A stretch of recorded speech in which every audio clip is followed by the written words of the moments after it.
Habits are a vital part of any type of behaviour change, whether that be wanting to start exercising more, eating more vegetables, going to the gym regularly, or meditating more, whatever it may be. So over the next 2 mini lectures, we're going to talk a little bit more about not only understanding habits, but how you can create your own and then implement your own habits. So actually, what is a habit? Put simply, habits are built in tendencies for our brains to repeat stuff they've done before. And this is basically an evolutionary mechanism to help us save brain space, so we're not always having to think all the time about what we need to do. And we can basically think of it as an autopilot and things that can be done with little to no effort. And one of the most important things we need to understand, and we'll look at the habit loop in a second, is that habits must be triggered. So at first we have to do it consciously, where we have to remind ourselves to do it, and this is why it's quite difficult to ingrain good habits. However, with enough practice, with enough reinforcement of the habit loop that I'm going to show you in a second, it can become unconscious. And therefore, we can start to do things that we want to do with very little willpower or effort, which is absolutely fantastic because we all know that willpower is a limited resource. And we'll talk about this more in another mini lecture. But if we think about it, there's been times potentially when you're on a diet and you're trying to lose weight, and you get to the end of the day when willpower's low and you give in and you have the cookies or the crisps or the extra glass of wine or the takeaway meal. However, habits allow us to run on autopilot and to do a lot of the good behaviours that we want to do even when willpower is very low. And a lot of the research actually says that roughly 40% of our daily actions occur with habits. So 60% are intentional and we have to think about it. However, 40% are habit driven, so done on that subconscious level. So this can have a huge impact whether we are implementing positive or negative behaviours. And so this is the habit loop that I just mentioned. So the first step in the habit loop is that it has to be triggered. We need a reminder, whether it be conscious or subconscious, that helps us to initiate that behaviour. So that can be something like walking past a counter and seeing a cake. It triggers you to go in and buy the cake, then eat the cake. This can be something like seeing your gym bag. It reminds you that you're going to put it in the car, that you're going to go to the gym, you're going to exercise. From there, we have the behaviour itself or the action that you're going to take. Like I said, you see the counter, so you go and step in line to buy the cake. And then lastly, we have the reward, the benefit you gain from doing the habit. So whether that be, again, the trigger, see your toothbrush, the action, you clean your teeth, the reward, having a nice clean mouth. Whatever it is, there's hundreds of these, good and bad. And if the behaviour is positive, then the desire to repeat the behaviour will be reinforced every time we see the trigger.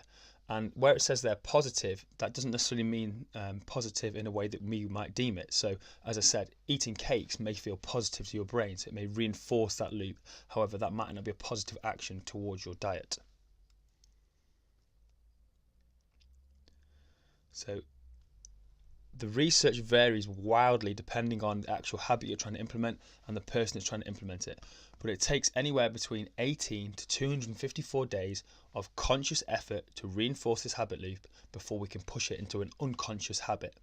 So it's going to take you time with lots of these habits to actually work on them, find that trigger and implement the action before it becomes subconscious. So how do we actually start to look at building a habit? Well, firstly, it's got to be frequent. It's got to be something that you can pretty much do on a daily basis. It's got to be automatic. It's got to be stuff that we can do almost on autopilot. So it takes little effort and things that crop up when we're exerting effort on other things. So it can't be something that takes you, huge amounts of willpower, huge amounts of mental effort, because obviously you can't do that subconsciously. As we've already mentioned, it has to be triggered. That means something in our environment flicks that domino that all other actions necessary for a habit just start falling into place. So it's that one kind of spark that starts it all off that initiates the habit. And as we said, it has to be subconscious, even though initially it won't be. So habits take place almost entirely below our level of awareness, both the triggering and the action. And you may have found this before, where you kind of driving to work, get in your car, turn the radio on, start driving to work, and before you even know it, you've turned up to work and you haven't even realised that you've driven because it's been subconscious, you've been on autopilot the whole time. So next we're going to look at how to actually design a habit, and there's 5 principles we're going to look at here. Firstly, it's got to be obvious, it's going to be frequent, it's got to be triggered, personalisable to you, and under your own control. We're going to look at these in a little bit more detail now. So it has to be obvious. The closer a habit links to your goals, the more likely you are to follow through on it. So for example, yes, I want to lose weight, and we know that eating vegetables is good for me to lose weight. So if I have an allotment, then that might encourage me to eat more vegetables, which may encourage me to lose more weight. However, having the habit of going to attend to your allotment once a week may not be too obvious in terms of your weight loss. So it has to be far more obvious. The more complicated something is, the less likely you are to feel in control of it. And again, this lowers your chance of following through. So make it really simple. Is it something as simple as eating a portion of vegetables at each meal? Would my gran understand why this would work? And that is kind of our litmus test, our acid test for is it obvious enough? So if you said your habit to your gran, would she understand why that would help you achieve your goal? And that's how obvious the link needs to be. Secondly, it needs to be frequent.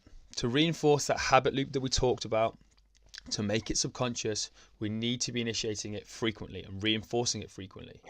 So saying something as simple like, I will go to swim lessons once a month, while that behaviour may actually promote your goal of learning to swim, it's just not frequent enough to re-ingrain or reinforce or ingrain that habit loop so it becomes subconscious. So here, the question we need to ask ourselves is, can it be done daily? Or if not daily, almost daily. So make sure the behaviour you want to practice can be done on a daily basis, or if not, very closely to it. Next up, triggered, and we've already kind of mentioned this, but we'll go into a little bit more detail here. Habits, by definition, are actions triggered by something in our environment, whether that be physical or social. If we don't have a trigger, we won't have a habit, and it's that simple, because that is the first process within our habit loop. One process we can use here is the process of piggybacking, in which we use an existing behavior, action, or trigger to be your new habits trigger, and this is known as habit stacking. So for example, I was looking to try and start meditating, and this is something that doesn't really come naturally to me, but I knew that every morning I'd wake up and have a coffee. So next to the coffee machine, I put a little post-it note that said meditate. So whilst I put the kettle on, I'd go away. So initially I'd start meditating for a minute or two, then I'd come back. By the time I'd come back, the kettle had boiled and I could start making my coffee. So I piggybacked onto my regular habit of drinking coffee. And so the question you have to ask yourself here is, can it be triggered? When will I do this? So a little statement you can use here is, after insert your current habit, I will insert your new habit. So for example, for me, after putting the coffee machine on, I will meditate for 1 minute. And the second example, before my morning shower, I will do 10 press-ups. And we're going to cover this a lot more on the habits and looking at hot and cold triggers in lecture 2. Fourthly, it's got to be personalisable. Whilst many of us watching this may want to achieve weight loss and implement some habits that will promote weight loss, we will all have different settings in which we're on. So we've got to make it personalisable. We must be, and this is super important when it comes to habits, 90 to 100% certain that we can achieve our habit on a daily basis. And I want you to think back to one of the very first mini lectures we talked about when it came to adherence, where as humans we often plan best case scenario. So you may be very motivated now to gain muscle, lose weight, improve your fitness, whatever reasons it is you're working with your trainer. However, so what you do is you say, right, I'm going to eat 6 portions of fruit and vegetables every day. I'm super motivated, I'm going to do it. But realistically, over time, are you, ask yourself, 90 to 100% certain that you can achieve that habit on a daily basis? And be honest with yourself and your trainer. And if the answers are no, well, could it be a 4? I'm an 80%. Okay, well, what about eating 1 portion of fruit and vegetable a day? Can you do that? Yeah, I can do that, I'm 100% certain. Brilliant. Well, that might be where we start off with. And as I alluded to in introduction to this section, we all have different circumstances. And those circumstances are not only different from person to person, they're ever changing. So the habit you may try and implement this month may have to have a different setting next month. And as that implies, making the habit smaller or larger. So here you have to ask yourself, can you modify the statement? So I am 90 to 100% confident I will eat 40 grams of protein at each meal for the next 7 days. However, we can change this by changing the frequency. So instead of saying every day to every meal.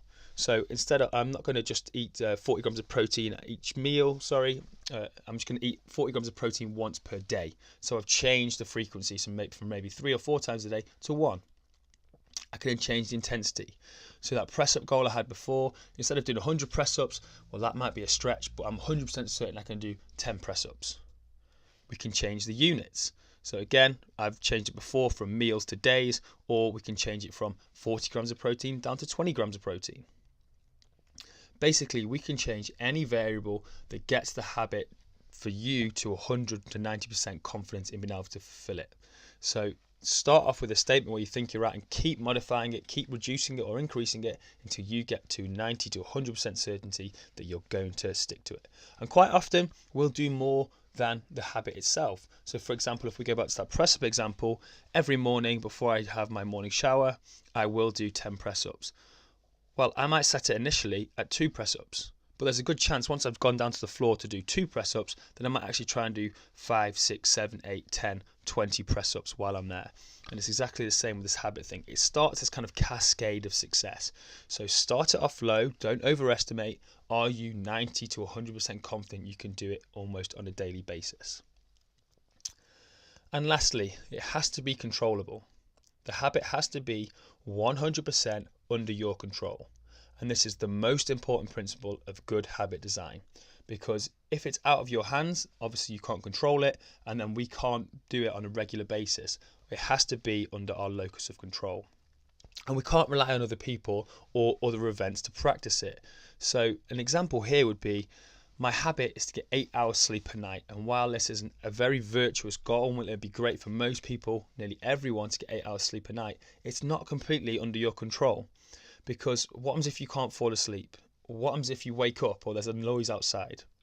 What happens if you have a sick spouse or a sick child that you have to go and look after? All of these are going to impact your goals, your habit, when actually none of these are under your control. You can, however, control your sleep routine. So maybe your sleep goal is to get in bed at a certain time every night. Maybe your sleep goal is to stop watching screens, mobiles, Kindles an hour before bed. Maybe it's to get blackout blinds and make sure they're shut every night. These small things that will help your sleep routine that are 100% under your control. However, how much sleep you get is not under your control. And this is the distinction we're going to make when we look at process goals and outcome goals in a second lecture. So the question we have to ask ourselves here, is it completely under my control?